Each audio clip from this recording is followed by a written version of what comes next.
saya menulis buku ini, niatan dari awal adalah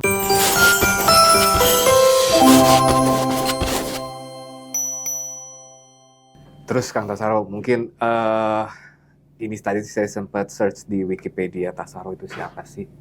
Jawabannya yang keluar cuma satu, penulis yang pernah menulis novel tentang kehidupan Nabi Muhammad Sallallahu Alaihi Wasallam. Kok bisa sih nulis tentang Nabi Muhammad, mendeskripsikannya? Iya. Balik lagi ke pemahaman awal tadi bahwa saya background, latar belakang saya jurnalis. Jadi sebenarnya saya menulis tokoh apapun, itu sudut pandang saya seorang jurnalis. Pemberi kabar, bukan pencipta. Tidak pernah begitu saya memosisikan diri. Termasuk ketika saya menulis tentang Nabi Muhammad. Jadi memang tahun 2009 pertama kali terbit. Itu publishnya 2009? Iya, alhamdulillah setelah berarti 12 tahun buku itu masih menemukan pembaca baru sampai hari ini. Nah, buku itu berawal dari kegelisahan.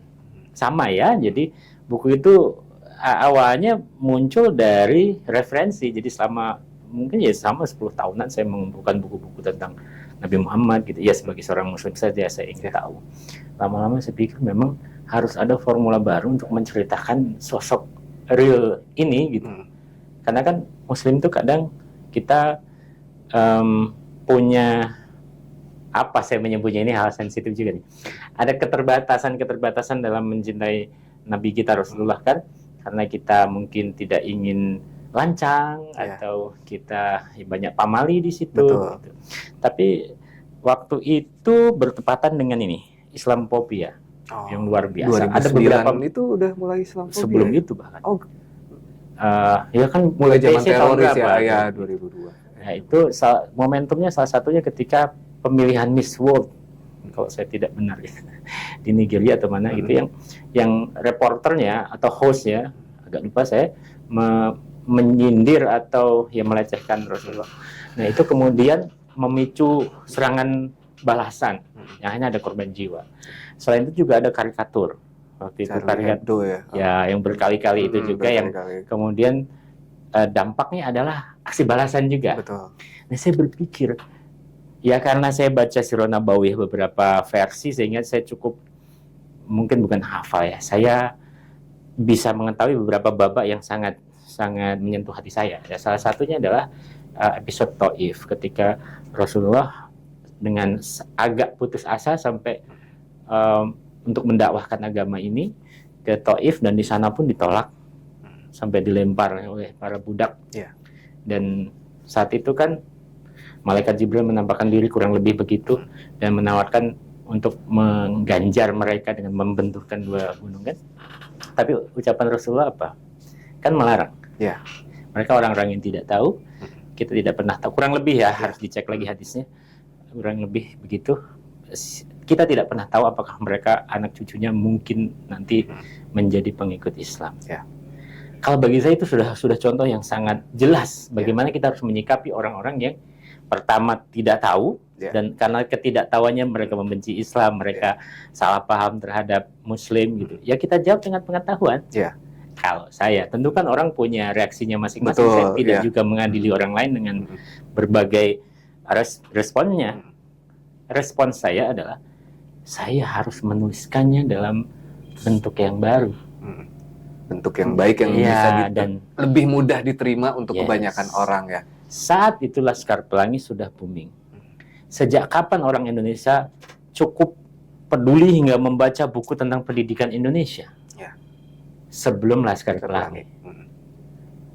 Itu aja analoginya. Oh ternyata ketika dikemas dalam sebuah cerita, orang peduli. Hal yang monoton sebetulnya untuk diobrolin, tapi kalau dikemas dengan menarik. Betul. Hampir semua guru di Indonesia punya Laskar Pelangi. Sekarang jadi buku wajib kayak gitu. Artinya kan, harus ada sebuah konteks untuk mengantar informasi sebenar-benarnya tentang Nabi Muhammad Sallallahu Alaihi Wasallam dan agama ini. Dan saya memutuskan, sepertinya dalam bentuk novel. Apakah itu lancar-lancar saja? Tidak. Dari mulai ada CEO penerbit saya namanya Kang Salman Faridi. Beliau orang orang Bandung ya, tapi di Jogja datang khusus ke Bandung menemui saya dan memberi tantangan yang sama. Jadi itu momentumnya memang luar biasa. Ayo kan kita bikin novel, berani tidak gitu. Dan saya sampaikan selama itu dengan cara saya mau. Jadi saya bukan seorang ahli agama, sudah pasti bukan santri juga bukan. Saya juga bukan penulis biografi Rasulullah, bukan. Saya novelis, saya penulis. Jadi mau tapi dengan cara saya. Dan akhirnya deal. Apakah lancar? Tidak. Berapa kali saya sudah ingin berhenti. Tapi ya selalu ada momentum yang bikin jalan lagi gitu. Dan Paling lama berarti prosesnya menulis itu untuk riset dan lain sebagainya. Ya kalau riset hampir sudah selesai karena kan memang sudah banyak buku yang saya koleksi. Mau 2 bulanan lah kalau menulisnya. Untuk menulis cerita buku pertama ya, itu bukunya 4. Oh, bukunya 4 yang tentang bukunya Nabi 4. Muhammad ini. Dari 2009, terbitan keempat tuh 2016. Saya berhenti di buku keempat ini pun dengan pertimbangan-pertimbangan kompleks.